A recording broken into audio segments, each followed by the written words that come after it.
Ustaz Saleh. Baik, Bapak Ibu yang kami hormati, ini merupakan program dari Badan Pengelola Wakaf Arisalah.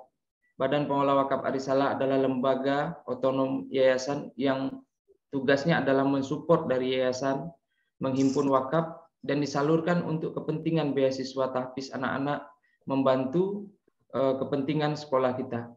Dan salah satu manfaat wakaf yang ingin kami salurkan juga kepada Bapak Ibu sekalian yang sudah selama ini mendukung program wakaf. Jadi ini merupakan adalah manfaat wakaf yang selama ini Bapak Ibu setorkan atau Bapak Ibu wakafkan kepada BPW Arisalah. Tentu semakin besar wakaf yang kita berikan, yang kita titipkan ke BPW Arisalah, tentu semakin besar manfaatnya untuk kita, kemudian manfaatnya untuk masyarakat Kota Padang, Sumatera Barat, bahkan masyarakat seluruh Indonesia. Baik Bapak Ibu sekalian, itu acara pembukaan yang sudah berlangsung dan kita sempurnakan dengan membaca lafaz basmalah. Bismillahirrahmanirrahim. Mudah-mudahan acara kita pada pagi hari ini bisa berjalan dengan lancar. Selanjutnya pembacaan ayat suci Al-Quran yang pada kesempatan ini akan dibacakan oleh Ananda Ayasi Abdurrahman. Ananda ini adalah anak kita di SD Ku Arisalah kelas 5 SD. Kepada Ananda kita persilakan.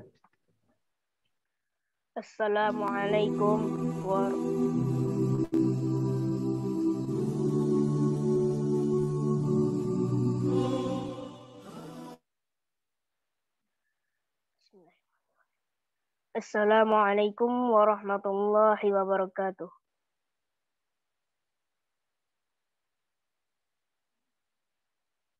A'udzu billahi minasy syaithanir rajim. Bismillahirrahmanirrahim. Tabarakalladzi biyadihil mulku wa huwa ala kulli syai'in qadir. Alladzi khalaqal mauta wal hayata liyabluwakum ayyukum ahsanu amala wa huwal azizul ghafur. Alladzi khalaqa sab'a samawati tibaqa ma tara fi khalqir rahmani min tafawut. Farji'il basara hal tara min futur. Thumma rji'il basara karrataini yanqalib ilaikal basaru khasi'a.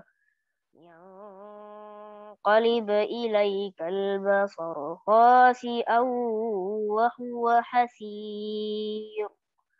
Walaqad zayyana as-samaa'a ad-dunya bimasabiha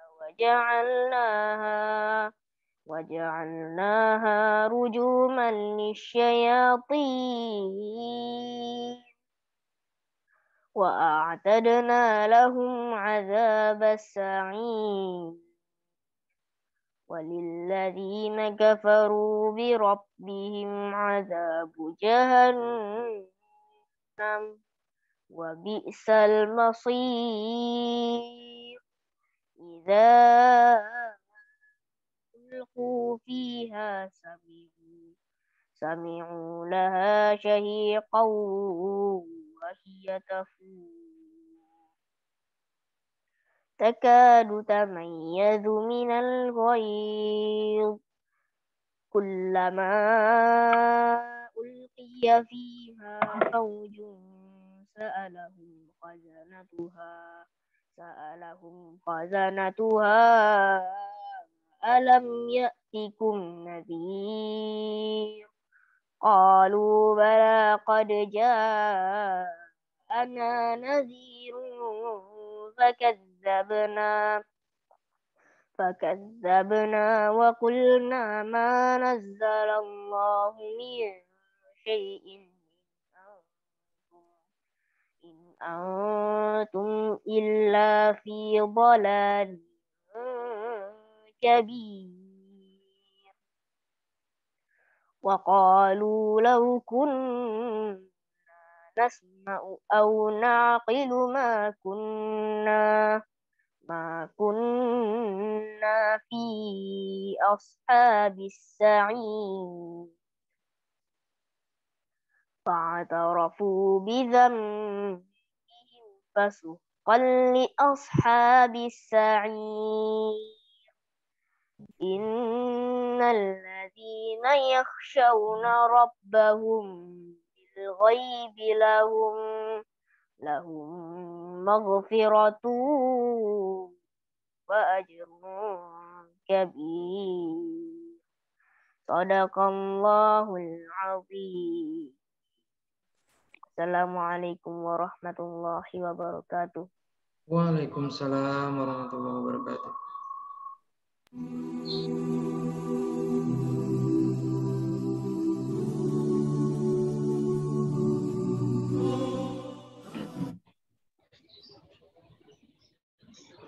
Baik, terima kasih kepada Ananda Ayasi Abdurrahman. Mudah-mudahan setiap bacaan ayat yang dibacakan oleh Ananda kita menambah keimanan kita kepada Allah Subhanahu wa taala dan bernilai ibadah tentunya di sisi Allah Subhanahu wa taala. Bapak Ibu yang kita hormati, kita lanjutkan ke agenda selanjutnya, yaitu ceramah yang bertemakan ketakwaan orang tua adalah modal utama kesuksesan seorang anak. Pada kesempatan ini nanti akan disampaikan oleh Ustadz Haji Muhammad Soleh Zulfahmi LCMA. Beliau telah menempuh pendidikan S1 di Lipia Jakarta, kemudian S2 beliau di UIN Imam Bonjol Padang, dan alhamdulillah di saat sekarang beliau sedang menempuh S3 beliau di Islamic Studies di Patani University Thailand, dan kita doakan mudah-mudahan S3 beliau bisa berjalan dengan lancar. Beliau hari ini bertugas sebagai Ketua Dewan Pembina Yayasan Wakaf Arisalah. Kemudian Ustaz Saleh merupakan salah satu dari pendiri Yayasan Wakaf Arisalah. Mudah-mudahan ilmu atau materi yang beliau sampaikan bisa kita simak dengan baik sehingga bisa kita amalkan dalam kehidupan kita sehari-hari. Kepada Ustaz Saleh, waktu dan tempat kita persilakan. Bismillahirrahmanirrahim. Assalamualaikum warahmatullahi wabarakatuh. Innal hamdalillah nahmaduhu wa nasta'inuhu wa nasta'dinuh wa na'udzu bihi min shururi anfusina wa sayyiati a'malina. May yahdihillahu fala mudhillalah wa man yudlil fala hadiyalah. Asyhadu an la ilaha illallah wahdahu la syarikalah ilahul awwalin wal akhirin wa asyhadu anna Muhammadan abduhu wa rasuluh arsalahu Allah rahmatan lil alamin. Yaqulu jalla wa ala fi kitabihil aziz, a'udzu billahi minasy syaithanir rajim. Wa ammal jidaru fakana li ghulamaini yatimaini fil madinah wa kana tahtahu kanzul lahuma wa kana abuhuma salihah. Adapun tentang dinding yang roboh atau yang hampir roboh yang aku perbaiki, kata Khidir.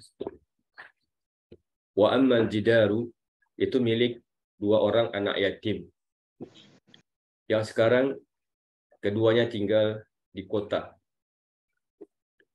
Di bawah dinding itu ada peninggalan bapaknya. Dulu, wa kana abuhuma salihah. Sebelum ayahnya wafat di masa hidupnya, ayahnya adalah seorang laki-laki yang soleh. Al-Quran surat Al-Kahfi, surat 18, ayat 82. Juga Nabi kita katakan alaihi salatu wassalam dalam hadis yang diriwayatkan oleh Imam Tirmidzi dari sahabat Abdullah bin Abbas radhiyallahu anhuma, kata beliau, ihfadillaha yahfazka, jagalah Allah, niscaya Allah akan menjagamu. Asatidz di Badan Wakaf yang berbahagia, Bapak Ibu dan Ayah Bunda, orang tua murid kami di SD Arisalah.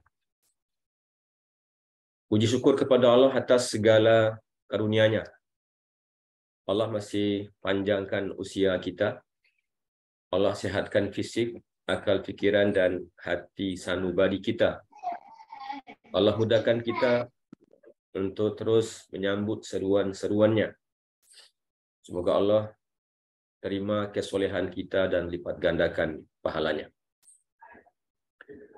Salawat dan salam kita doakan semoga tercurah pada Rasulullah, Nabi kita Muhammad sallallahu alaihi wasallam, teladan kita dalam semua kebaikan, contoh terbaik dalam segala keutamaan.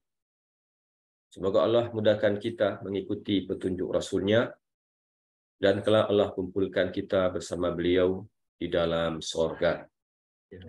Amin ya rabbal alamin. Tidak terasa, Bapak Ibu yang mulia, kita sudah berada di hari ke-11 di bulan Ramadan. Cepat sekali berlalu, sudah 10 hari pula Ramadan kita lewati. Pagi ini kita dapat bersama bertemu di Zoom meeting ini dalam kajian pesantren virtual yang temanya adalah kesolehan orang tua adalah modal utama kesuksesan seorang anak. Bapak Ibu yang rutin membaca surat Al-Kahfi dan sempat mentadabburinya, itu bertemu dengan banyak kisah-kisah menarik. Itulah kenapa kemudian Nabi kita anjurkan membaca surah Al-Kahfi itu bagian dari rutinitas pekanan kita setiap hari Jumat. Jumat siang atau malam Jumat. Sehingga ulama katakan waktu membaca surah Al-Kahfi itu dari selepas maghrib hari Kamis sampai besok Jumat sebelum matahari terbenam. Karena banyak sekali kisah menarik di situ, ada banyak ibrah di situ. Dia dianjurkan oleh Nabi untuk kita tadabburi. Salah satu kisahnya adalah ketika Musa bersama Khidir dan dua kisah sebelumnya, bagaimana mereka berdua naik sampan, lalu sampan itu dibolongi karena perintah Allah. Lalu ya mereka berdua naik ke darat dan bertemu dengan anak kecil. Anak kecil ini dipukul oleh Khidir sampai kemudian meninggal.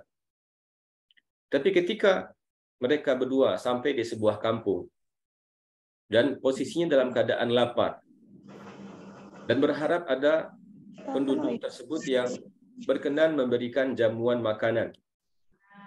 Tapi setelah 1, 2, 3 pintu rumah diketuk, tidak ada orang yang mau memberi mereka makanan. Allah takdirkan mereka bertemu dengan sebuah rumah, yang rumah itu sudah condong, sudah mau roboh. Berbeda sekali apa yang dilakukan oleh Khidir dengan yang dua peristiwa tadi. Tadi dua peristiwa itu tindakan yang negatif, destruktif. Naik sampan lalu dibolongi. Khawatirkan nanti ada yang merampas sampan itu. Bertemu dengan anak kecil lalu kemudian ya ditampar sampai kemudian meninggal karena ada yang dihindarkan. Tapi ketika bertemu dengan rumah yang sudah mau roboh, tindakannya beda. Dia tidak lagi merusak tetapi memperbaiki. Sehingga di ujung cerita itu Nabi Musa heran. Kenapa kamu perbaiki rumah ini? Dan law syi'ta lattakhazta alaihi ajra. Kalau kamu mau, kamu boleh minta upah. Sehingga kita bisa makan. Tadi kita kelaparan, tidak ada yang memberi kita makanan. Dan ketika Anda berhasil memperbaiki rumah ini, Anda layak untuk mendapat upah. Jawaban ini yang cocok dengan tema kita. Kata Allah, adapun tentang dinding rumah yang mau roboh itu milik 2 orang anak yatim yang sekarang sedang diasuh oleh orang di kota. Jadi anak yatim berarti ayahnya sudah meninggal. Apa alasannya? Tadi sampan dirusak, anak kecil ditampar, lalu ketika bertemu dengan rumah ini, kemudian rumah itu direnovasi. Wa kana tahtahu kanzul lahuma. Di bawah dinding atau di bawah rumah itu ada peninggalan ayahnya, ada warisan ayahnya. Apa yang membuat Khidr diperintah oleh Allah untuk menjaga rumah itu, merawat rumah itu, merenovasi rumah itu? Wa kana abuhuma saliha, karena kesolehan ayahnya. Nah, Bapak Ibu yang mulia, ayat ini mengisyaratkan kepada kita bahwa kesolehan kita itu berguna. Bukan hanya nanti di akhirat, enggak. Bukan hanya nanti dalam kubur, bukan hanya itu. Tetapi kesolehan kita itu berguna saat kita di dunia. Bukan hanya untuk kita yang masih hidup. Bahkan sudah tiada pun kita di muka bumi, pengaruh kebaikan kita itu mesti berguna untuk anak kita, untuk cucu kita, untuk cicit kita. Ibnul Munkadir, salah seorang ahli hadis, mengatakan, kesolehan seseorang itu berguna, bermanfaat untuk keturunannya sampai 7 keturunan berikutnya. Masya Allah. Kita yang berbuat amal soleh, berbuat baik, manfaatnya bukan hanya di akhirat saja, bukan hanya nanti dalam kubur saja, tapi sejak kita di dunia, kesolehan kita itu berguna. Maka di ayat yang lain, di surat An-Nahl 97, kata Allah, "Man amila salihan min dzakarin aw untha wa huwa mu'min." Siapa saja yang melakukan kebaikan, kesolehan, ketakwaan, dengan syarat dia adalah yang beriman, laki ataupun perempuan, kata Allah, pasti akan kami hidupkan dia dalam kehidupan yang baik, hayatan thayyibah, dalam hidup yang berkualitas. Apa makna hidup yang baik itu? Ada yang mengatakan hidup yang baik di dunia ini itu adalah ketika Allah memberikan qanaah kepadanya, kepuasan. Jadi berapapun yang Allah berikan kepadanya, ada perasaan cukup. Nah, itu kehidupan yang baik. Kalau Allah tidak berikan itu kepada kita, berapapun yang kita punya, apapun yang kita punya, lalu kita tidak puas dengan apa pemberian Allah, maka hilang rasa syukur dalam hidup kita. Yang kedua mengatakan, siapa yang beramal soleh, laki-laki ataupun perempuan, asal dia beriman, kami hidupkan dia di dunia dalam kehidupan yang baik. Apa maknanya? Kami akan berikan kepadanya rezeki yang halal. Itulah kehidupan yang baik, rezeki yang halal. Karena berapapun banyaknya rezeki tapi tidak halal, itu menyusahkan. Bahkan Ibnu Abbas mengatakan radhiyallahu anhuma, siapa yang beriman, beramal soleh, laki-laki ataupun perempuan, di dunia ini akan kami hidupkan dalam kehidupan yang baik. Kata beliau, kami berikan kebahagiaan.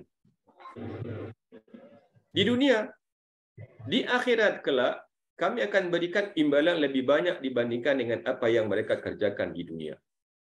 Nah, 2 ayat ini itu memberikan gambaran kepada kita bahwa kesolehan kita itu bermanfaat untuk kita sejak kita tinggal di muka bumi, apapun bentuknya. Sebagian orang enggan untuk beramal soleh. Kenapa? Karena dia hanya yakin bahwa amal soleh itu nanti berguna di akhirat. Atau nanti berguna ketika dia di dalam kubur. Sehingga dia tidak merasakan manfaat kesolehan itu di dunia, sehingga merasa perlu dinyinyirin untuk lakukan kebaikan. Dia nggak sadar, dia nggak paham bahwa amal soleh itu, kata dia, hanya nanti berguna di akhirat. Dia berguna saat kita di dunia, apapun bentuknya. Katakanlah satu, ketika Allah mengatakan, wa'mur ahlaka bis-shalah, suruhlah keluargamu salat. anakmu, isterimu suruh solat. Bagian dari kesolehan. Dek, Wa'mur tolong cek nak. ahlaka bis-shalah wastabir 'alaiha, dan bersabarlah dalam menunaikannya. Solat dan sabar. Bukan hanya solat lalu segera buru-buru, enggak. Tapi kata Allah, suruh keluargamu solat dan bersabarlah dalam menunaikannya. Kenapa? La nas'aluka rizqa, kami tidak minta rezeki kepada kalian, tetapi nahnu narzuquk, kamilah yang memberi kalian rezeki. Ini dua potong ayat. Pertama, perintah tentang solat. Yang kedua, perintah atau buahnya adalah tentang jaminan rezeki. Jadi siapa yang solatnya benar, maka Allah beri dia rezeki. Wa'mur ahlaka bis-shalah, suruh keluargamu solat dan bersabarlah. Apa yang menghalangi orang untuk solat? Biasanya dunia. Kerjaan masih tanggung, yang di ladang, yang di pasar, yang di toko, yang di kantor. Sebentar lagi, nanti waktu masih panjang. Apa itu? Dunia. Kita khawatir betul, kalau kita sholat tepat waktu, ada dunia kita yang hilang. Ini rapat masih sedang serius. Ya, keputusannya belum diambil. Ini pekerjaan masih tanggung. Apa itu? Dunia. Sehingga kita rela menunda sholat karena ada harapan mendapatkan dunia. Kata Allah, enggak. Memangnya kamu kasih cari rezeki itu untuk siapa? Apa kamu mencari rezeki untuk Allah? Kata Allah, tidak. Bahkan kata Allah, nahnu narzuquk, kami yang memberi kamu rezeki. Jadi kalau ada orang yang cemas, rezekinya terhalang gara-gara solat, sehingga dia menunda solat, atau bahkan wal'iyadzubillah tidak mau solat, atau solat yang bolong-bolong, itu karena dunia. Kata Allah, bukan kamu yang cari rezeki untukku, bahkan bukan kamu yang cari rezeki untukmu, bukan kamu yang memberi rezeki untukmu. Untukku, aku enggak butuh rezeki dari kalian. Rezeki kalian juga berasal dari diriku sendiri. Bentuk kesolehan yang paling penting itu adalah menjaga solat.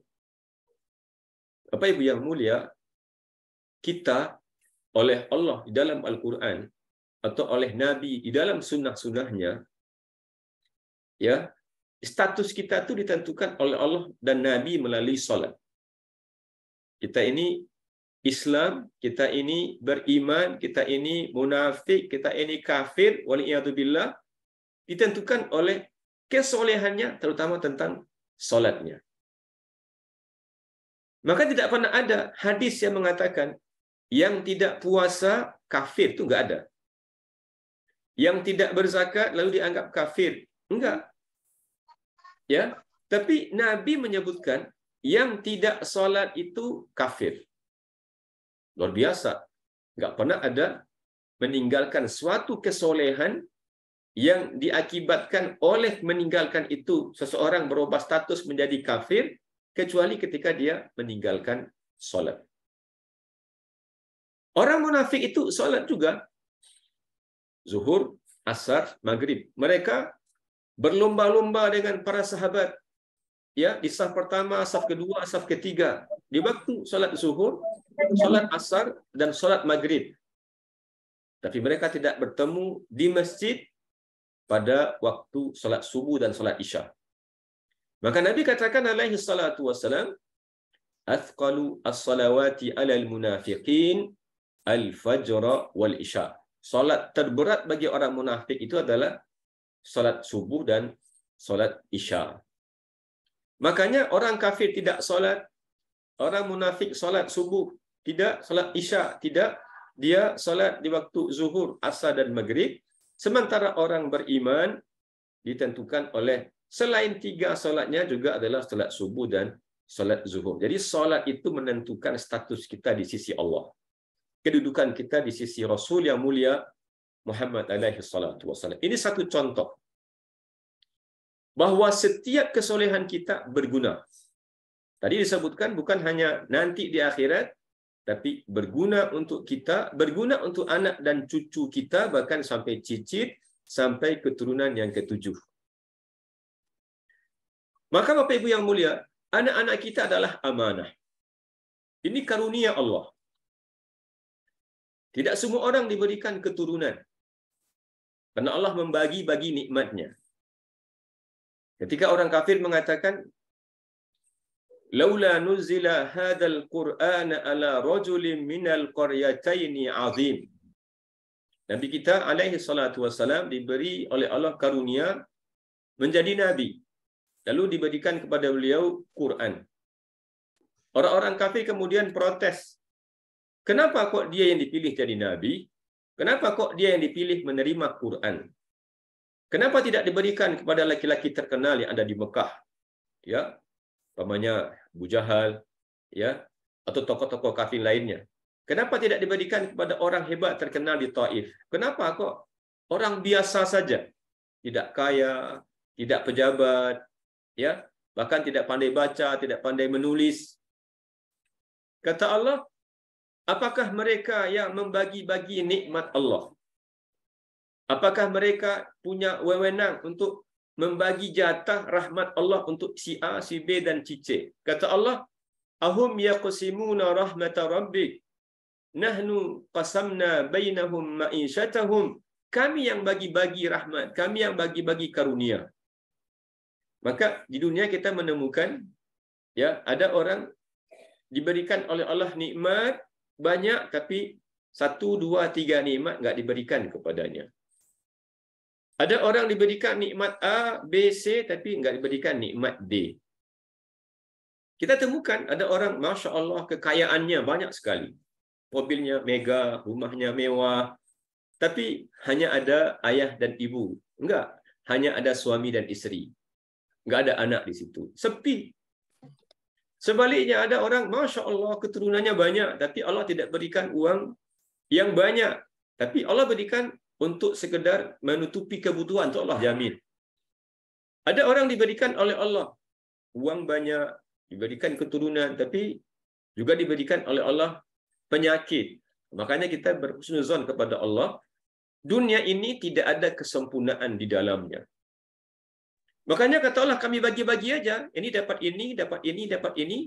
Lalu diambil darinya nikmat B, nikmat C, dan yang lain-lain. Tapi yang jadi kebutuhan kita, itu Allah berikan. Allah tanggung. Allah jamin. Makanya kata Allah, tidak ada makhluk hidup yang berjalan, yang merangkak, yang merayap, ya, yang bergerak di muka bumi ini, pasti Allah tanggung rezekinya. Sekedar kebutuhannya, Allah jamin. Karena anak adalah karunia dari Allah Subhanahu wa taala, dan dia adalah amanah, ya, yang diberikan kepada kita, ke pundak kita. Yang anak-anak ini jangan sekedar, ya, kita cukupkan makannya, kita cukupkan minumnya, tapi juga kita cukupkan ilmunya, pemahaman agamanya, dan akidahnya. Karena anak ini, Bapak Ibu yang mulia, sangat berpengaruh, ya, perjalanan hidupnya kepada kondisi orang tuanya. Ya, jadi anak itu terpengaruh kondisinya oleh kondisi orang tuanya. Anak kita itu akan baik kalau orang tuanya baik. Ya, anak kita itu belajar dari kita, meniru kita, mencontoh kita, maka dia adalah amanah yang kalau kita jaga diri kita dan kalau kita pastikan kesolehan kita kepada Allah, dia kemudian akan ikut kepada kesolehan juga, ketaatan juga, kepatuhan juga. Tapi sebaliknya, ya, kalau kita bersama Allah, ya, menjauh, bahkan kalau kita bersama orang tua kita, ya, kita orang tua, dengan ayah dan ibu kita, kita tidak akrab, kita tidak dekat, tidak baik hubungannya, itu akan menjadi alasan kenapa nanti anak-anak kita tidak menghormati, tidak memuliakan, dan tidak menghargai kita. Maka Nabi katakan alaihi salatu wasalam, kata beliau, ya, birru aba'akum taburrukum abna'ukum. Nah, berbaktilah kamu kepada ayah dan ibumu, kita sebagai orang tua, muliakanlah orang tua kita, hormatilah dia, ya, berbaktilah kepada mereka. Kata Nabi, taburrukum abnaukum, niscaya anak-anakmu juga akan berbakti kepadamu.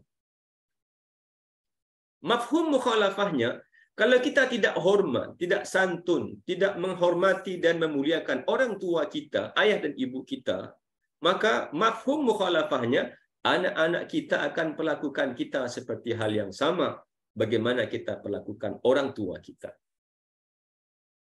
Jadi kesolehan kita itu berbuah. Pertama, anak-anak melihat, ibunya solat enggak ya? Bapaknya solat enggak ya? Berpuasa enggak ya? Dia berinfak enggak ya? Tutur katanya baik enggak ya? Itu akan menjadi pengalaman hidup anak-anak dan kemudian itu menjadi model yang dia lihat, nanti itu akan dia contoh. Sebaliknya, kalau kata-kata kita kotor, kata-kata kasar, atau kita sering bertengkar, lalu kalimat-kalimatnya kalimat-kalimat yang kasar, maka anak-anak kita kemudian akan meniru dan dia akan ikut apa yang sudah kita lakukan. Maka Bapak Ibu yang mulia, salah seorang ulama namanya Ahmad Ibn Hanbal, beliau ini salah satu imam madhab. Ya, kata beliau, ya bunai, wahai anakku, sungguh aku, kata beliau, memperbanyak solatku agar apa? Agar solat-solatku itu menjadi alasan bagi Allah untuk agar kamu dijaga, agar kamu dibela, agar kamu dilindungi. Jadi warisan terbaik orang tua untuk anak-anaknya, hadiah terbaik orang tua untuk anak-anaknya bukanlah dunia. Kita boleh, Bapak Ibu yang mulia, kita kasihan sama diri kita sendiri dan kasihan sama anak-anak kita belakangan. Kita umpamanya kalau ditinggal oleh orang tua, sebagian orang tua tidak meninggalkan apa-apa, tidak mewariskan apa-apa. Sebagian ya tidak meninggalkan apa-apa, rumah tidak, tanah tidak, kendaraan tidak. Alhamdulillah umpamanya orang tua tidak meninggalkan hutang. Lalu kita tidak pengen hal yang sama yang terjadi pada diri kita ketika orang tua kita pergi, lalu kita sekarang berfikir, lalu ini ada deposito sudah kita siapkan, ya, ada ini investasi sudah kita siapkan, ada sertifikat tanah sudah kita siapkan, ada tabungan rumah dan lain-lain sudah kita siapkan. Tidak masalah. Tapi kalau kita berkaca kepada tadi yang dikatakan oleh Allah Subhanahu wa taala, ya, dalam surah Al-Kahfi tadi, anak kita masih terus dijaga oleh Allah, dilindungi oleh Allah, harta bendanya, warisannya terus Allah jaga, terus Allah lindungi. Apa alasannya? Wa kana abuhuma saliha. Dulu bapaknya ketika masih hidup, dan juga maknanya adalah ibunya. Ya. Dulu ayah dan ibunya itu adalah orang yang soleh di masa hidupnya, sehingga anak-anaknya tidak Allah biarkan terlantar.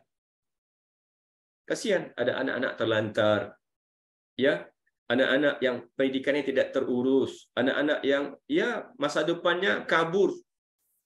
Kalau berkaca kepada ayat yang tadi kita bacakan, boleh jadi, ya, ketika ayahnya jauh dari Allah, ya, ketika ayahnya jauh dari kesolehan, dari ketaatan, Allah tidak peduli dengannya, bahkan tidak peduli juga dengan anak dan keturunannya. Tapi ketika ayahnya taat kepada Allah, bukan hanya dia yang dijaga oleh Allah, tapi anaknya dijaga, keturunannya dijaga, dan harta bendanya dijaga. Salah seorang ulama sufi, ya, namanya Al-Junaid. Al-Junaid ini orang berusia sampai hampir 100 tahun. Di usia tuanya, dia masih bisa pergi berjalan-jalan jauh. Masih bisa menimbangi kemana anak muda pergi. Dalam sebuah kesempatan, mereka naik sampan bersama. Dan ya, pergi ke laut. Ketika sampai di pantai, Al-Junaid ini merasa masih muda badannya, dan ia lalu ikut berebut untuk naik ke pantai. Orang-orang muda yang ikut dalam rombongan itu kemudian kesal. Ini kakek sudah tua. Sabarlah. Kenapa masih buru-buru? Nanti cedera, nanti jatuh. Apa kata beliau? hadhil jawarih. Ini badan. Ketika dulu waktu muda, ya, hafiztullahu bihi fis sighar. Ya, hafiztullahu biha fis sighar. Ketika aku dulu masih muda, ya, ketika masih muda, ketika dewasa, badan ini aku habiskan, aku sibukkan, aku beri tugas untuk patuh kepada Allah. Aku jaga Allah ketika dia masih muda. Fahafidhahullahu fil kibar. Ketika aku tua, badan ini pun Allah jaga. Nah, jadi ketika tua, Allah menjaga badan ini. Karena ketika dia muda, dia gunakan badan ini untuk menjaga Allah. Dan dia melihat ada seorang laki-laki yang hidup meminta-minta. Ya, sekarang kita temukan, ya, betapa banyak yang di lampu-lampu merah, ya, di pasar, ya, di pinggir jalan, orang meminta-minta, ya, badannya sehat, kuat, lalu hidup dengan meminta-minta. Apa kata dia? Dayya Allahu fis sighar.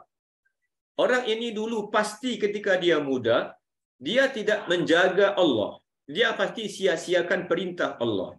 Dia pasti tidak taat kepada Allah. Kata dia, makanya ketika dia tua, dayya'ahullahu fil kibar. Allah juga tidak peduli dengannya. Jadi kesolehan kita itu berguna untuk kita di dunia, dalam kubur, dan di akhirat. Berguna untuk anak kita, bahkan saat kita sudah tidak ada, dia masih berguna. Sampai Ibnu Al-Munkadir katakan, rahimahullah, kesolehan kita itu berguna sampai 7 keturunan berikutnya. Kita kadang-kadang melihat orang tua kita tidak setaat kita, sebagian, ya. Kadang-kadang kita lebih taat dibandingkan orang tua kita. Dari mana datangnya taat itu? Mungkin bukan dari orang tua kita, bisa jadi dari kakek kita, ya, kakek kita berikutnya, sampai nanti yang ke-7. Sehingga kesolehan mereka itu membuat hidup kita jadi lebih baik. Ya, kita lebih sukses, kita lebih tenang, kita lebih aman.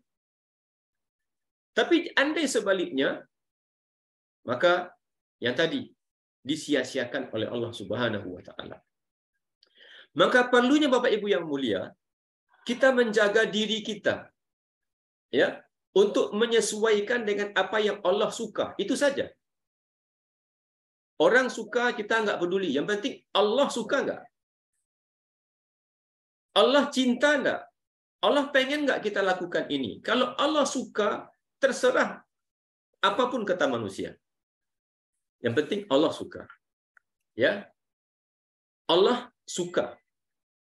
Sehingga kalau kita lakukan kesolehan dan kebaikan itu, dia akan berguna untuk kita, untuk masa depan kita, bahkan untuk anak-anak kita. Salah seorang ulama, Sa'id bin Musayyib, ya, istrinya, Masya Allah, anak istri Musayyib, dia punya suami bekerja. Tapi ini anak seorang ulama yang sangat taat. Ketika sang suami pergi pagi keluar dari rumahnya, dia berpesan kepada istrinya. Ya. Sekarang kan ya lagi musim flexing, ya. Lagi musim di mana orang, ya, bangga dengan yang dia punya, pamer. Ini anak Sa'id bin Musayyib ini, ketika suaminya meninggalkan rumah untuk pergi bekerja, kata dia, wahai suamiku, kami ini, jadi dia dan anak-anaknya, mampu bertahan untuk lapar. Mampu bertahan untuk lapar. Ya, ya sudahlah, kita nggak makan, ya, siang, mungkin puasa, nanti tinggal berbuka di malam hari, nggak apa-apa. Toh sekarang puasa pun berhari-hari, nggak ada masalah. Kami ini mampu bertahan lapar. Tapi kami tidak mampu bertahan dari siksaan neraka. Kata beliau, jangan pernah berikan kami rezeki yang haram. Ya, daripada Anda pulang bawa rezeki yang kotor, yang haram, mending tidak usah bawa pulang apa-apa. Kenapa? Ya, kalau Anda memberikan makanan yang haram, maka itu akan merusak kami sampai ke akhirat. Jadi ketika Nabi katakan alaihi salatu wassalam, kullu lahmin nabata min sukhtin fannaru awla bihi. Setiap daging yang tumbuh, jadi kita ini tumbuh kerana mengkonsumsi makanan. Maka dalam Quran disebutkan, makanlah yang halal, makanlah yang baik. Makanlah yang halal, makanlah yang baik.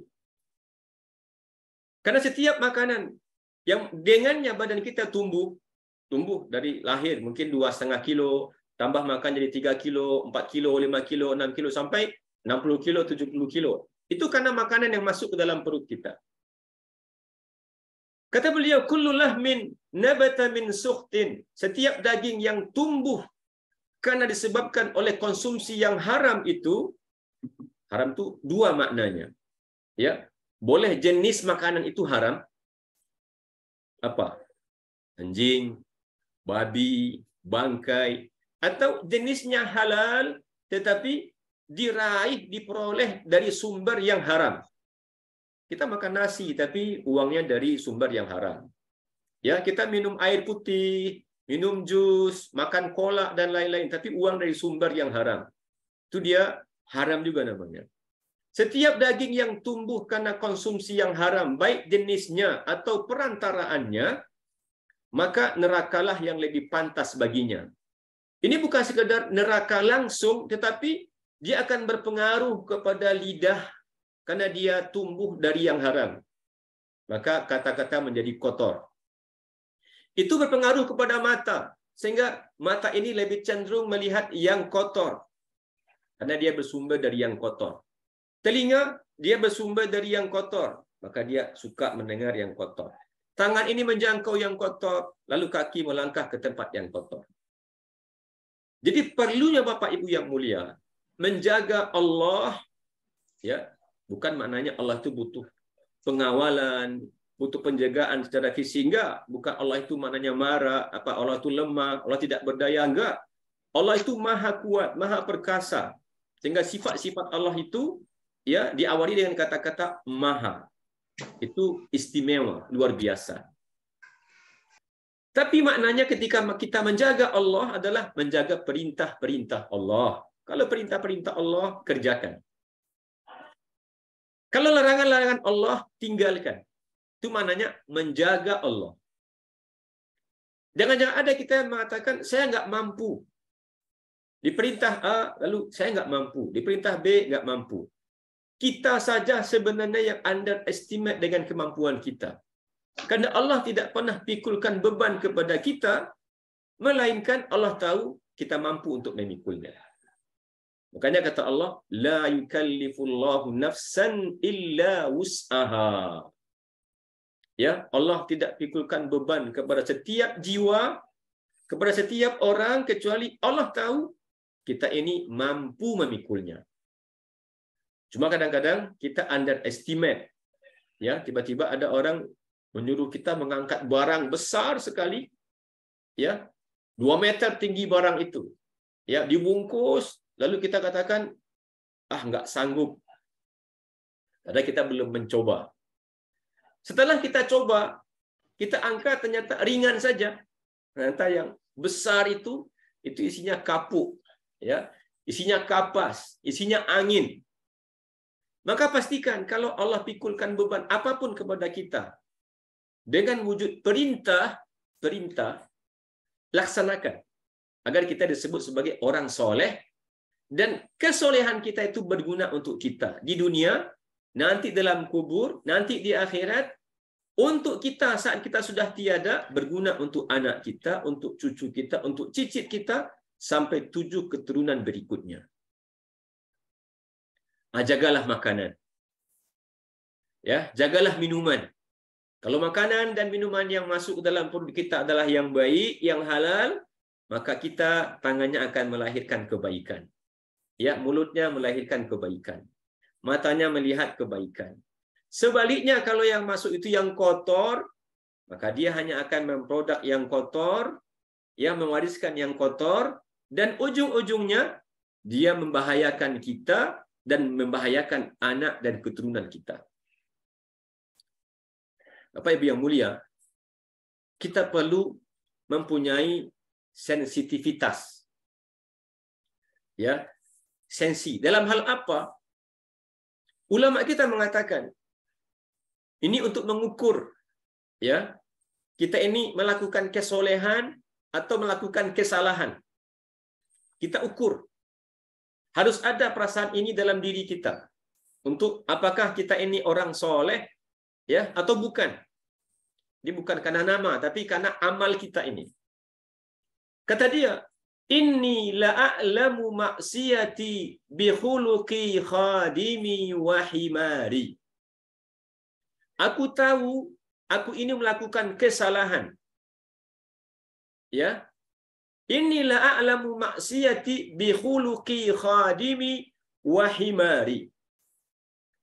Aku tahu aku ini melakukan kesalahan dari dua hal saja. Dari apa? Dari kelakuan khadim, pelayanku.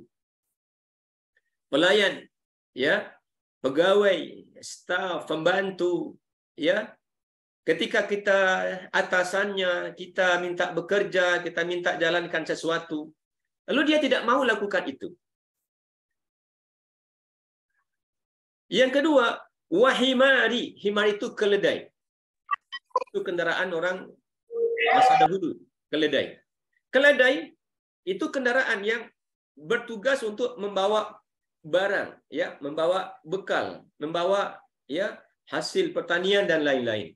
Kalau keledai ini, ya, dinaiki, ditunggangi atau dikasih beban, dia bisa berjalan normal, maka itu baik. Tapi sebaliknya jika keledai itu meronta-ronta, nggak mau dinaiki, nggak mau ditunggangi, nggak mau dikasih beban, itu tandanya, kata beliau, aku sedang atau baru saja melakukan kesalahan, atau ada kesalahan yang aku lakukan yang Allah belum ampuni. Ini juga maknanya menurut saya, ya. Kalau tadi adalah pegawai, kalau tadi adalah kendaraan, sebenarnya juga adalah murid. Guru itu mestinya dicontoh, diikuti oleh murid. Kalau kemudian murid tidak mau patuh kepada guru, guru mesti introspeksi. Ada kesalahan apa yang saya lakukan, ya, sehingga saya tidak dipatuhi oleh murid. Begitupun dengan orang tua. Ya, kenapa anak kita yang mestinya patuh kepada kita, tapi tidak mau patuh, ya, disuruh A tidak mau, B tidak mau, C tidak mau. Tolong koreksi, ada masalah apa saya dengan Allah? Sehingga dengan itu Allah membuat anak saya atau murid saya atau pegawai saya tidak mau taat dan patuh kepada saya. Maka kesolehan kita itu, Bapak Ibu yang mulia, ya, itu berpengaruh untuk kita dan untuk orang-orang yang dalam tanggungan kita. Bahkan ulama kita saking sensitifnya. Bagaimana sensitifnya? Kata dia, kalau ada tikus di rumah, begitu sensitifnya, ya. Kalau banyak tikus di rumah, dosa apa yang saya lakukan? Mestinya tikus itu tempatnya mungkin di semak-semak, ya, mungkin di got. Atau kenapa dia kok betah di rumah saya? Dosa apa yang saya lakukan? Maka mari Bapak Ibu yang mulia, anak kita adalah karunia kita yang Allah berikan kepada kita. Rezeki, ya. Orang diberikan A, B, C tapi enggak diberi keturunan. Kita diberi keturunan. Dan ketika kita merawat anak-anak kita dengan baik, ketika kita merawat anak-anak kita dengan kesolehan, anak-anak kita nanti akan menjadi soleh, dan pada masanya, kata Allah Subhanahu wa taala, jadi Nabi ceritakan, ya, apa kata Rasul alaihi salatu wassalam, nanti di surga ada ayah-ayah dan ibu-ibu yang keheranan. Heran, kenapa heran? Amalnya biasa saja, tapi surganya itu luar biasa. Jadi kalau kita soleh, dapat yang lebih baik insya Allah. Tapi kalau biasa, dan anak-anak kita juga anak-anak yang soleh, kita nggak mampu didik, lalu sekolahkan, lalu ajarkan Quran, lalu titipkan kemana-mana agar ilmunya bertambah. Kata Nabi, ada anak-anak yang kelak orang tuanya heran di surga. Kenapa kok aku bisa dapat surga sehebat ini? Kata Allah, ini bistighfari waladika laka. Karena doa atau istighfar dari anakmu ketika kamu sudah tiada, dia kemudian mendoakanmu. Jadi kalau kita biasa ya berbakti ke orang tua, maka anak-anak kita akan berbakti kepada kita. Kalau kita biasa solat, anak kita akan solat juga. Kalau kita biasa puasa sunat, anak kita akan biasa puasa sunat juga. Kalau kita santun, lembut tutur katanya, anak-anak kita juga akan begitu. Dan diganti oleh Allah dengan penjagaan terhadap anak-anak kita, bukan hanya saat kita masih hidup, tapi bahkan setelah kita tiada. Bukan hanya satu keturunan, bahkan ahli hadis mengatakan sampai 7 keturunan pun Allah masih menjaga, itu buah dari kesolehan dan ketaatan kita. Saya kira itu ya untuk kajian singkat kita di pagi hari ini. Kesolehan kita modal utama untuk suksesnya anak-anak kita. Kalau kita jauh dari Allah, maka anak-anak kita susah juga kita harapkan dia sukses. Bukan hanya sekedar berharta banyak, berpangkat tinggi, tapi kita ingin anak kita itu sukses. Yang paling tinggi, yang paling baik adalah setelah dia beriman dan juga patuh kepada Allah dan Rasul-Nya. Terima kasih dan mohon maaf. Assalamualaikum warahmatullahi wabarakatuh. Waalaikumsalam warahmatullahi wabarakatuh. Baik, terima kasih kepada Ustaz Soleh yang telah menguraikan banyak terkait dengan buah kesolehan terhadap kesuksesan anak-anak kita. Bapak Ibu yang kami hormati, kami sedikit mengingatkan untuk bisa mengisi link absensi yang ada di kolom chat. Kemudian selanjutnya kita masuk sesi tanya jawab. Kepada yang ingin langsung bertanya, silakan mengangkat tangan, kemudian atau menuliskan pertanyaannya di kolom chat. Insya Allah nanti akan dijawab oleh Ustadz kita. Dan terima kasih sekali lagi kami ucapkan kepada Ustadz Marjoni, Kepala Sekolah SD Ku Arisalah yang juga bergabung bersama kita pada pagi hari ini. Baik, kepada Bapak Ibu, silakan yang ingin bertanya secara langsung silakan mengangkat tangan atau raise hand di Zoom-nya, atau mungkin bisa menuliskan pertanyaannya di kolom chat. Insya Allah akan kami bacakan pertanyaannya.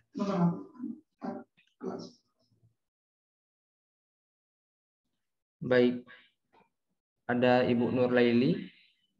Silakan Bu, diaktifkan. Langsung saja bertanya kepada Ustadz kita. Disebutkan nama dan nama anaknya, Bu. Silakan, Bu. Baik, Assalamualaikum warahmatullahi wabarakatuh. Saya Ibu Nur Laili, Ustadz, ya, orang tua dari Ulfahanom, kelas 84, Damaskus. Pertanyaan saya ke sini, Ustadz. Setelah kami dapatkan pencerahan ataupun tausiah yang Ustadz berikan, sebagai orang tua kita mempunyai 2 atau 3 orang anak. 1 di pondok dan ada yang beberapa orang kakak atau adiknya. Mungkin ini terjadi pada diri kita ataupun diri pada orang lain, Ustadz. Mungkin juga tetangga kita. Orang tuanya bolehlah dikatakan keluarga yang bukan terhormat, adanya di sana itu keluarganya itu keturunan baik-baik. Namun dia punya anaknya ini sholat tidak, padahal dia orang tuanya seorang mungkin pendidik atau orang terpandang lah di kampung kita ini. Namun ada salah seorang dari anak mereka itu yang tidak sholat, sering meninggalkan apa yang disuruh Allah, bahkan juga ada mengerjakan yang dilarang oleh Allah. Jadi pertanyaan saya di sini, Ustaz, kalau orang tuanya katanya, Bu, sudah saya berdoa, setiap sholat saya doakan, katanya Pak Ustadz. Lalu kemana-mana udah diajari, pokoknya sudah diberikan lah, selaku orang tua sudah diberikan segala-galanya. Didoakan, dipenuhi kebutuhannya. Namun dia tidak juga melaksanakan yang baik-baik. Sampai saya bercerita, mungkin ini adalah salah satu faktor yang Ustadz katakan tadi, bahwasanya dahulu dia pernah diberikan oleh orang tuanya itu dengan makanan yang tidak halal gitu. Ataupun mungkin anaknya sekarang ini adalah karena dosa orang tuanya gitu. Apakah yang Ibu sudah lakukan terhadap? Saya sudah minta maaf, Bu, katanya. Bahkan saya sudah menangis kepada anak saya ini supaya bisa berubah, supaya dekat dengan Allah. Tapi dia tidak melakukannya.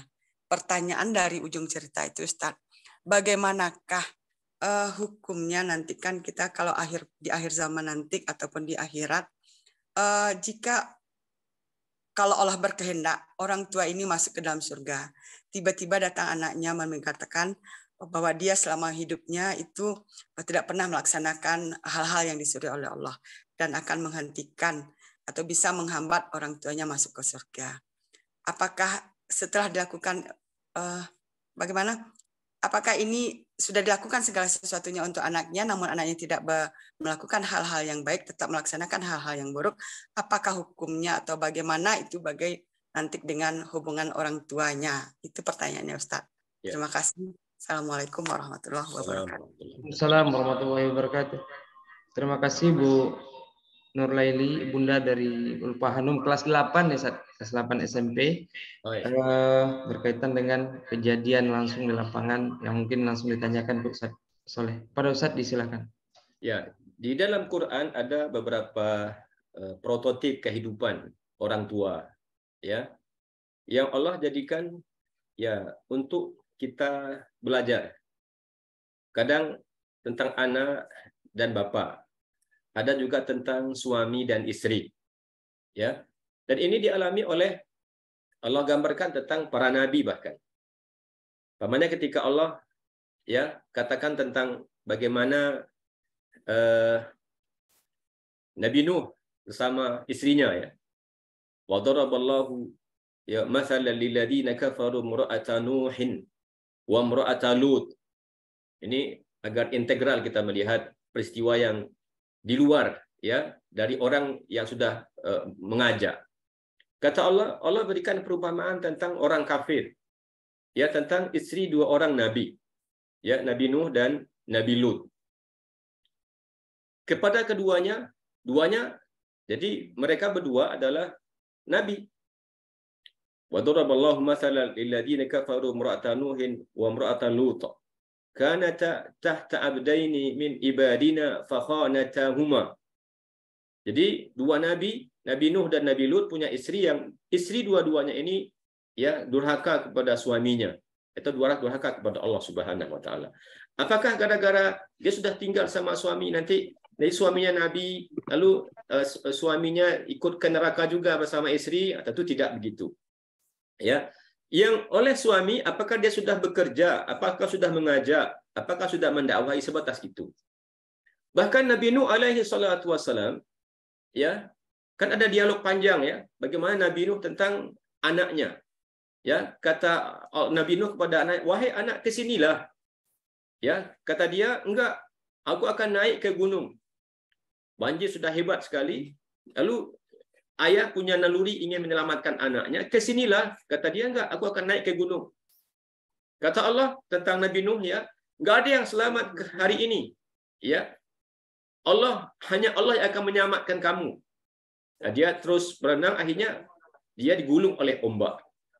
Selama orang tua tidak berputus asa, selama orang tua tidak berhenti, ya, mengajaknya, mendoakannya, orang tua selesai.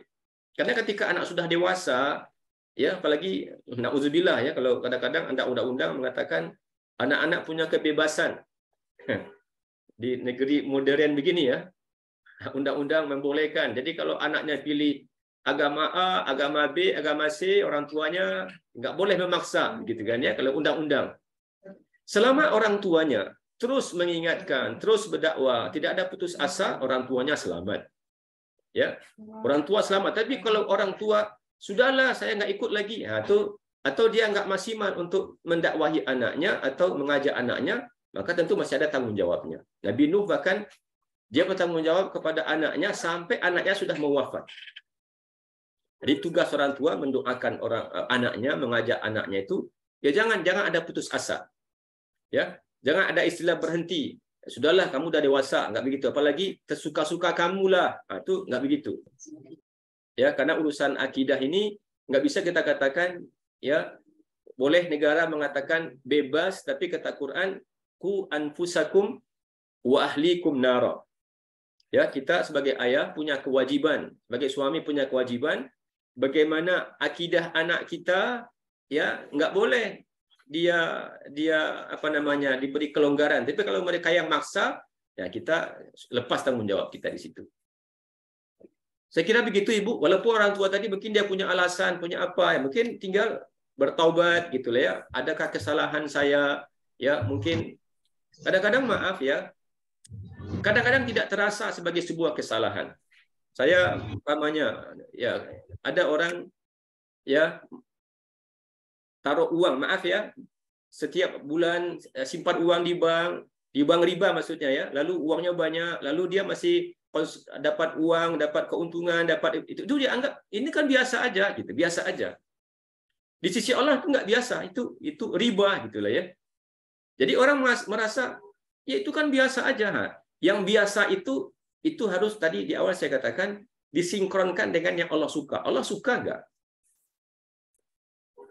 Saya kira begitu, Ibu. Terima kasih Ustadz atas terima kasih. Baik, terima kasih Ustadz atas jawaban yang Ustadz sampaikan. Kami sekedar mengingatkan dari panitia insya Allah menyiapkan souvenir yang dipersembahkan oleh Bank BSI. Ada 2 top up OVO sebesar 50.000 untuk penanya pertama dan kedua. Kemudian nanti ada juga beberapa souvenir yang sudah kita siapkan, nanti akan kita kirim kepada anaknya, mungkin kalau yang SMP dan MA di Arisalah atau SD ku nanti akan kita hubungi dan akan kita antarkan ke SD atau ke rumah. Baik, masih ada yang bertanya nih dari Pak Rizky Riswanto.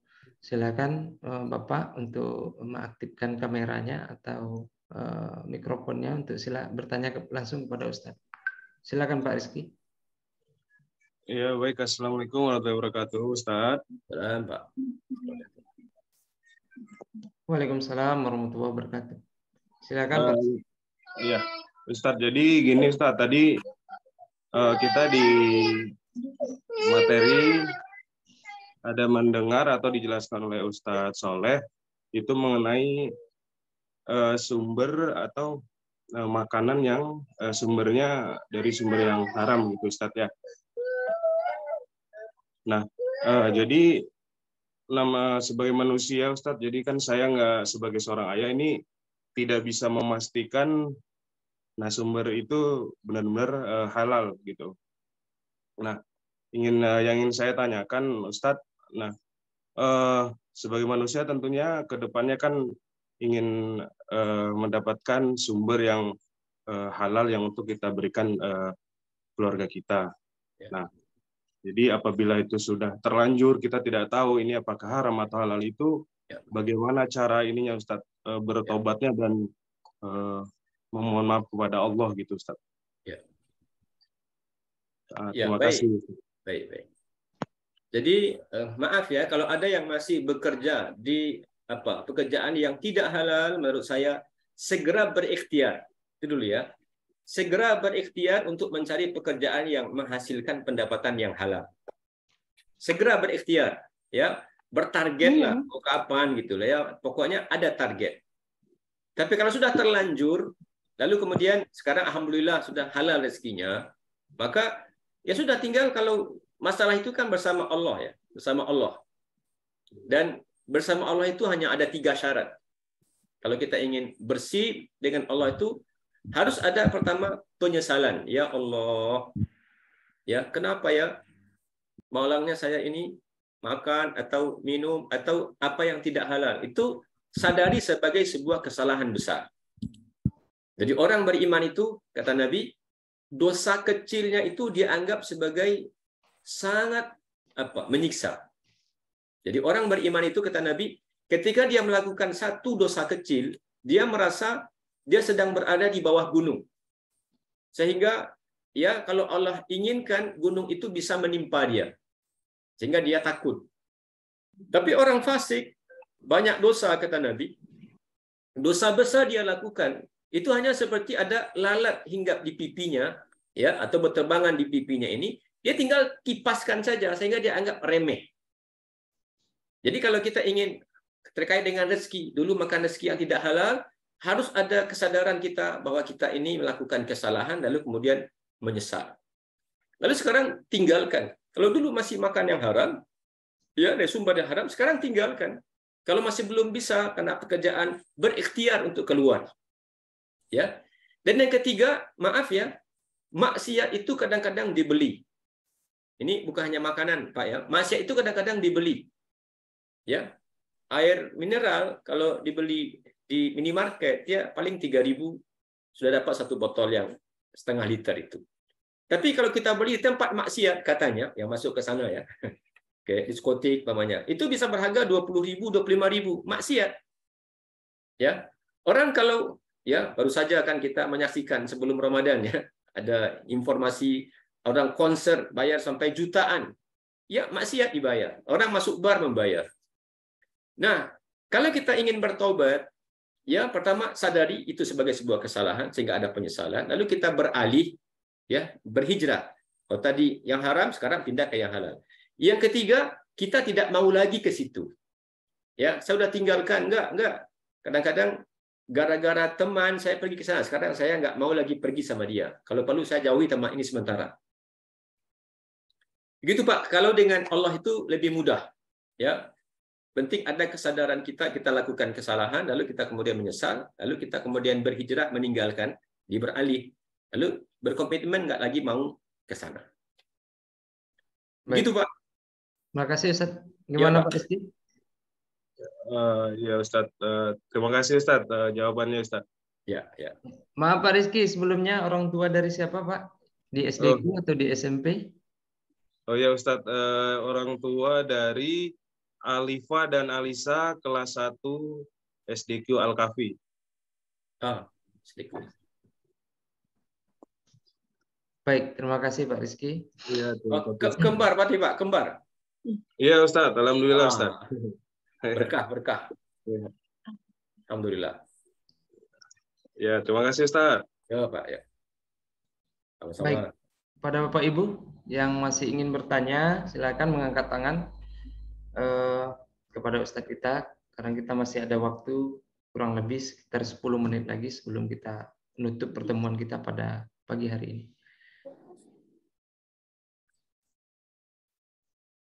Baik, nampaknya belum ada yang mengangkat tangan. Ana izin membacakan yang di kolom chat, Ustaz Soleh. Ya. Ini dari Bu Mardia Husnah. Assalamualaikum Ustadz. Saya orang tua Husnah kelas 4 Al-Fatih. Bagaimana cara mendoktrin anak-anak kita lebih semangat sekolah? Ini mungkin dirasakan juga oleh semua orang tua. Bagaimana memotivasi anak-anak kita untuk bisa semangat pergi ke sekolah? Ya. Ya. Sebagian sekarang maaf ya, ada fenomena memang yang ya kita lihat anak-anak ya mungkin karena situasi atau karena media ya. Tidak sedikit sekarang anak-anak yang bercita-cita jadi YouTuber ya. Jadi nggak perlu sekolah tinggi-tinggi. Karena tak punya sekolah pun asal punya banyak subscriber ya, punya banyak penghasilan begitu. Iya, pengetahuan itu ya tentu apalagi juga anak-anak kan pasti butuh model lah ya, pasti butuh model memotivasinya. Bahwa kita ya kalau ingin merubah nasib memang ya, kalau ingin merubah kondisi ya memang dengan pendidikan. Pendidikan itu jauh lebih penting dibanding apapun. Ya. Ilmu itu jauh lebih penting ya dibanding apapun. Makanya Ali bahkan ceritakan apa bedanya ilmu dengan harta, kata beliau ya. Nah, kalau harta itu kita pasti repot menjaganya. Ya, pasti repot. Tapi kalau ilmu dia bisa menjaga kita. Ya. Kalau harta repot, habis waktu kita untuk menjaganya, tapi kalau ilmu itu yang menjaga. Maka pastikan ya, kalau kita ingin membantu anak-anak kita untuk termotivasi belajar, menurut saya harus ada paling tidak ya di rumah kita itu ada tokoh-tokoh teladan. Pertama kitanya harus jadi teladan. Ya, lihat papa tuh, lihat mama punya semangat belajar. Mama aja sudah dulu S1 masih sekolah juga sekarang. Papa aja ya walaupun sudah punya jabatan masih pengen lebih banyak dapat ilmu. Nah, itu di lingkungan kita. Ya, ayah ibunya, kakek neneknya atau ada om atau tantenya itu jadi model, jadi pedoman. Coba lihat. Om kamu hebat sekali, ya tante kamu hebat sekali. Yang kedua, kita harus biasakan di rumah kita itu ada biografi tokoh-tokoh hebat. Ya, tokoh-tokoh apakah dia pejuang, ya, apakah dia intelektual atau dia dari kalangan sahabat. Ya. Jadi kecemerlangan, kesungguhan, ilmu yang dimiliki oleh orang-orang yang sudah dibukukan itu bisa ditularkan kepada anak-anak. Nah, yang gak kalah pentingnya, kalau kita ingin memang untuk anak-anak kita semangat belajar, harus ada alokasi anggaran, maaf Bapak Ibu yang mulia ya, atau waktu. Kalau kita punya anak belum bisa baca, mungkin bisa dengan membaca. Dulu anak-anak kita atau kita oleh orang tua kita kan dulu sering dibacakan buku cerita, ya, buku sejarah, sebelum tidur baca dulu, atau dia mendengarkan. Jadi itu akan memotivasi. Atau ya, sering-sering ke toko buku dan kemudian ada anggaran untuk beli buku. Ya. Jadikan buku itu sebagai sebuah penghargaan. Kalau nanti kamu berhasil, Mama kasih buku apa yang kamu suka, ya. Nah, dan batasi anak-anak kita ber-HP. Itu ya, karena memang HP itu sangat mempengaruhi minat baca. Jadi kalau anak sudah ber-HP, itu ya dia sudah menurun minat bacanya. Karena anak-anak yang ber-HP kan mereka tidak membaca buku di dalam HP. Padahal dalam HP itu juga banyak e-book ya, banyak. Ya, buku-buku digital juga banyak, ya. Pustaka-pustaka digital juga banyak, tapi pasti paling dia lihat game, ya, atau mainan. Jadi itu harus ada model real di tengah-tengah kehidupan kita. Ya, mama aja, papa aja sekolahnya begini, masa kamu kalah sama mama? Om kamu, tante kamu, atau opa, mama kamu, masa kalah sama opa? Begitu kan.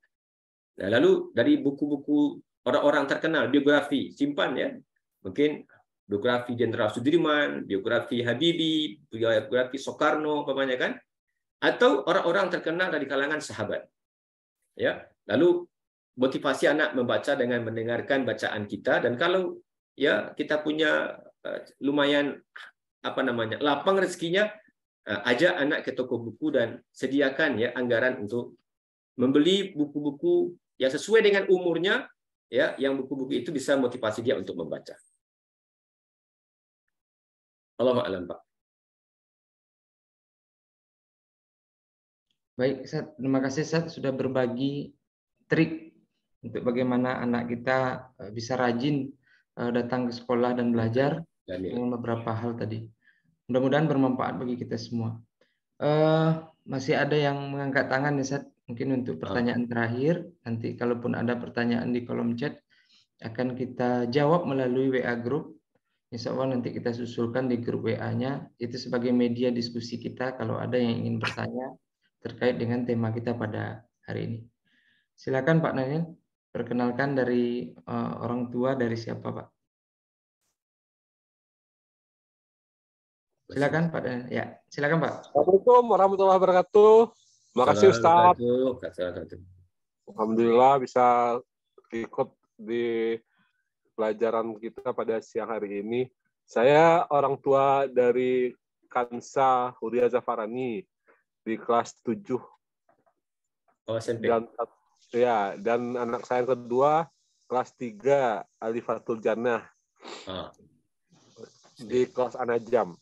Jadi seperti ini Pak Ustadz. Saya kan udah punya 3 anak, 2 putri, 1 putra. Yang 2 putri ini sekarang sudah di bangku sekolah. Anak pertama saya yang tadi yang Kansa, alhamdulillah sekarang sudah di pondok ya, semuanya sudah dibantu oleh Ustadz dan Ustazah. Yang SD juga sudah dibantu. Cuman ada berbeda karakter kayak anak yang pertama dengan kedua.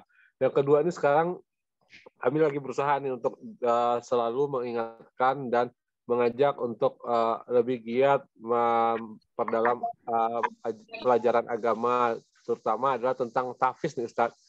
Sudah berapa kali kami selalu ingatkan setiap hari agar ananda kami ini untuk mengulang-ulang atau memperlancar tahfiznya yang nanti akan disetor ke bundanya ataupun ke ustazah yang ada di sekolah.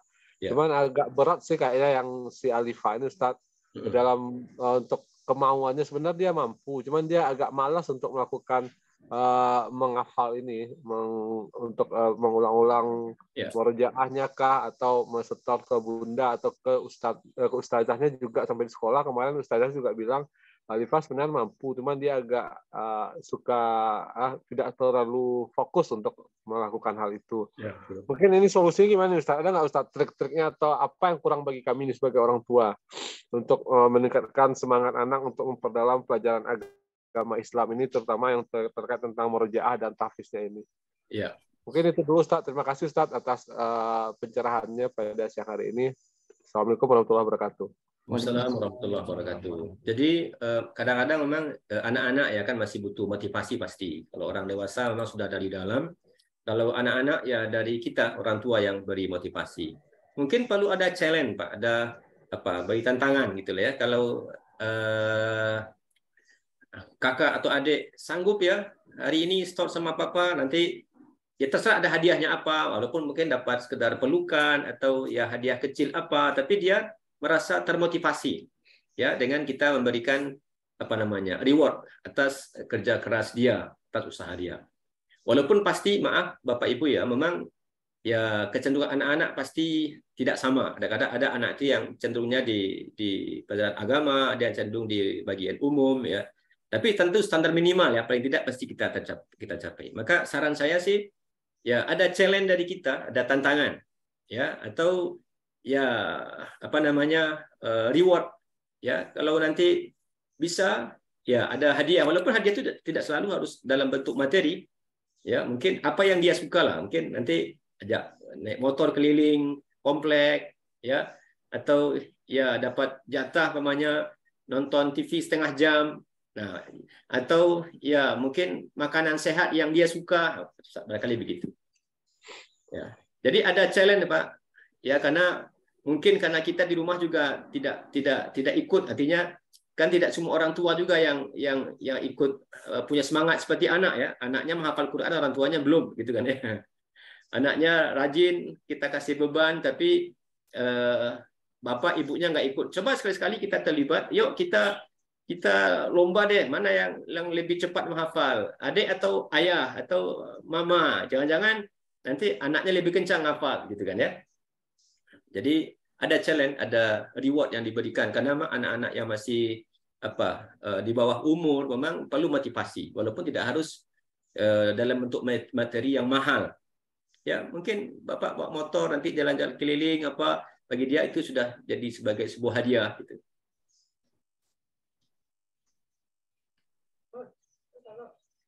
Ya, Pak. Oke, Ustaz. Oke, ya. Berarti kita kasih challenge seperti itu ya, Ustaz, untuk coba kasih challenge. Dan kita sebagai orang tua juga terlibat langsung dan ikut dalam kegiatan itu. Ya. Oke, Ustaz. Makasih Ustaz atas pencerahannya. Amin. Sama-sama, terima kasih kepada Ustaz Pak Daniel yang telah bertanya tadi. Barangkali saat kita cukupkan mungkin pertemuan kita pada pagi menjelang siang hari ini. Sudah beberapa tadi penanya dan mudah-mudahan materi yang disampaikan Ustadz kita mudah-mudahan sangat bermanfaat bagi kita, dan kita doakan mudah-mudahan memang kita menjadi orang-orang yang soleh dan begitu pun nanti keturunan-keturunan kita.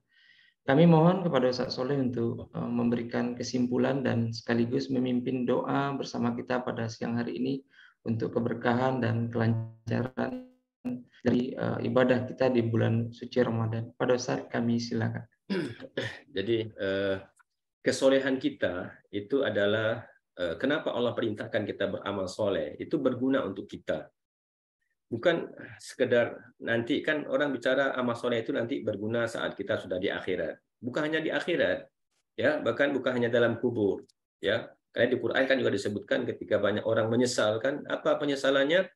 Fa'asaddaqa wa akum minas solihin. Jangan cabut nyawaku dulu karena aku kalau masih diperpanjang usiaku, aku ingin banyak-banyak bersedekah, banyak-banyak beramal soleh. Itu kalau sudah meninggal ya, atau sudah mau meninggal. Tapi dalam kehidupan dunia kesolehan kita itu berguna. Ya tadi Allah katakan ya siapa saja yang berlakukan amal soleh, laki-laki ataupun perempuan yang beriman, kami berikan kepada dia kehidupan yang baik. Ya, benar baik itu perasaan cukup, ya, tentram, ya, hidup bahagia.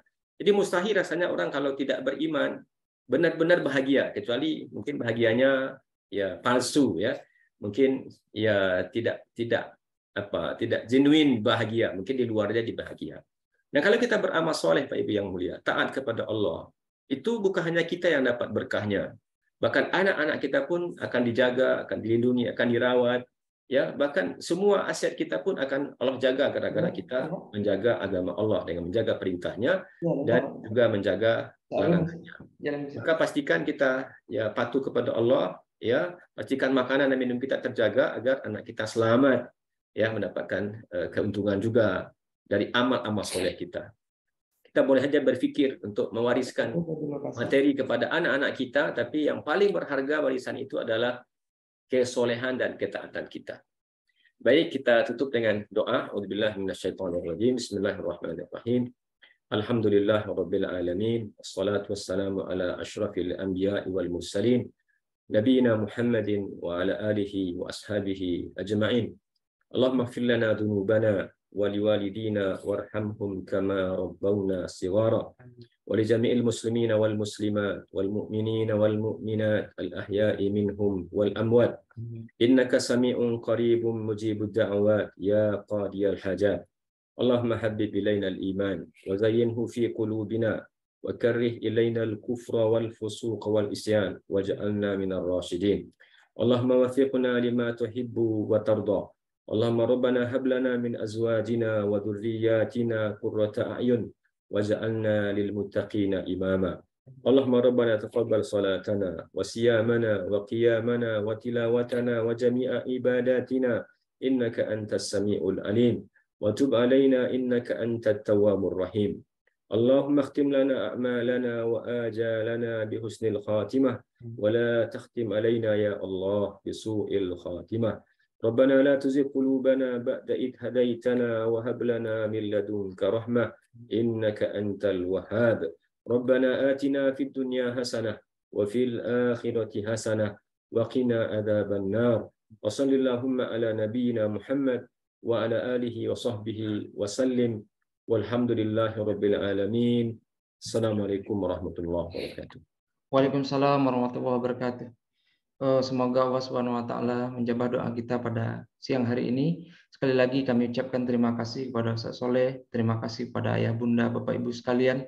Mudah-mudahan ilmu yang diberikan kepada kita dapat kita amalkan dalam kehidupan kita sehari-hari, bagaimana kita bisa mendidik anak kita menjadi anak yang soleh. Tentunya diawali dari orang tuanya harus soleh terlebih dahulu. Barangkali demikian pertemuan kita. Sekali lagi acara ini disponsori oleh Bank BSI. So nanti yang penanya tadi kami akan hubungi dan beberapa souvenir akan kami kirimkan. Mohon maaf atas segala kekurangan. Kita tutup dengan membaca lafaz hamdalah. Alhamdulillahirabbil alamin. Kita sempurnakan dengan doa kafaratul majelis. Subhanakallahumma wa bihamdika asyhadu an la ilaha illa anta astaghfiruka wa atubu ilaik. Assalamualaikum warahmatullahi wabarakatuh. Waalaikumsalam.